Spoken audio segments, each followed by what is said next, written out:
Segala puji bagi Allah, Tuhan semesta alam. Sholawat dan salam semoga tercurahkan kepada junjungan kita, Nabi besar Muhammad Sallallahu Alaihi Wasallam, kepada keluarga dan para sahabatnya.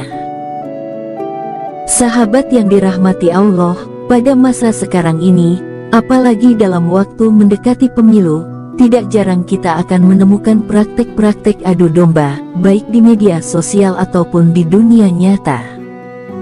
Dalam agama Islam, adu domba diistilahkan sebagai namimah. Sikap yang tidak boleh dimiliki oleh seorang muslim. Sebab sikap ini hanya menciptakan keributan, kekeruhan, dan ini tidak sejalan dengan Islam yang menghendaki kedamaian.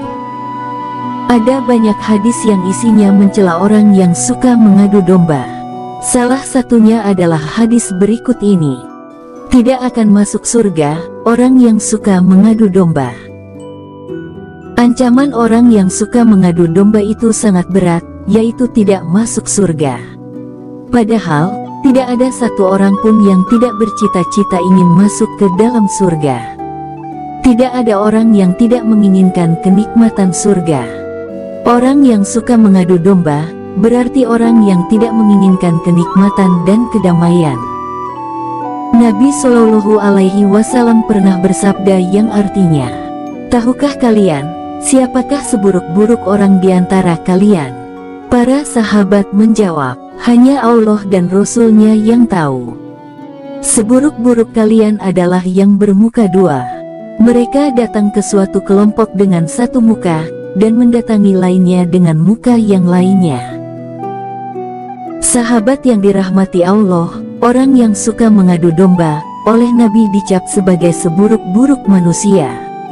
Mereka adalah penjilat, mengadu sana mengadu sini. Yang ia cari hanyalah keuntungan duniawi. Ia ingin mengail di air yang keruh. Yang diinginkan adalah ada dua pihak yang saling bertempur dan berseteru. Manusia semacam ini biasanya tidak kelihatan, karena ia bisa menyusup dan seolah menjadi salah satu bagian. Sejak dahulu hingga saat ini, orang yang bermuka dua itu terus selalu ada. Nusantara dijajah dalam kurun waktu yang lama, karena adanya politik adu domba yang dilancarkan oleh para penjajah. Orang yang suka adu domba saat ini disebut sebagai provokator. Dalam jagat maya dunia media sosial, untuk menjadi namimah sangatlah mudah.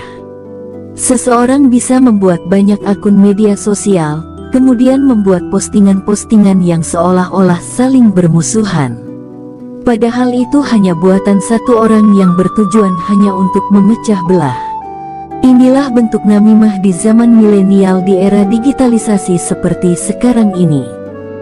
Pada zaman Nabi Shallallahu Alaihi Wasallam, orang yang berkarakter seperti ini pun sudah ada.